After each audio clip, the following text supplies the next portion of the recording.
সুপ্ৰভাত বন্ধু বান্ধৱীসকল, মোৰ অন্য এটি ভিডিঅ'লৈ স্বাগতম জনাইছোঁ।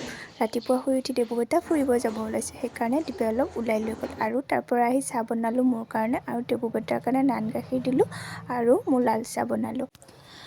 এতিয়া সি খোৱাত ব্যস্ত হৈছে। তাক খাব দিছিলোঁ ক্ৰীম বনটো, কিন্তু সি খালে পেটিছটো আৰু এতিয়া নাখায়ো। সি এইবিলাক কৰি আছে লৈ গৈ কিনে আৰু ইমান যে বদমাছ কৰি থাকে। আৰু চাহ খাই উঠি সি বাহিৰত গৈ অকণমান খেলি আছে, ইফালৰ পৰা সিফালে গৈছে। এইখিনি সময়ত সকলো ল'ৰা ছোৱালীয়ে এনেকুৱা বদমাছ কৰে, আমাৰ দেৱবেটা বুলিয়ে নহয় আৰু সিহঁতে খেলি ভাল পায়। আৰু দীপৰ কাৰণে ভাত বনাই দিলোঁ। এইফালে বনালোঁ আলু ভাজি আৰু ৰাতিপুৱাৰ ভাতকেইটা হৈ গ'ল, পনীৰ আৰু কাবুলী বুটৰ চব্জি আৰু আলু ভাজি। আৰু দেৱবেটাই মোৰ ভাতকেইটা কেনেকুৱা কৰিছে চাওকচোন, ইমান যে উৎপাত, নিজেও নাখায় মোকো ভালদৰে খাব নিদিয়ে। এতিয়া তাক অকণমান পনীৰ খাব দিছোঁ, পিছে নাখায়, খাই কেনে ওলাই দিয়ে আৰু তেনেকৈ খাব লাগে। আৰু দেউতাক যাব ওলাইছে কাৰণে সি তাক ৰখি আছে, সিও মানে লগত যাব। আৰু এতিয়া দীপক আগবঢ়াই থ'ব গৈছে আৰু গেটত ৰখি আছে। আৰু এতিয়া আমি দীপক আগবঢ়াই থৈ ৰুমলৈ আহিলোঁ আৰু এতিয়া গা পা ধুৱাই দিয়াৰ কাৰণে ধুনীয়াকৈ টোপনি গ'ল। ইমান যে মৰম লাগিছে, টোপনি গ'লেই শান্তি আৰু।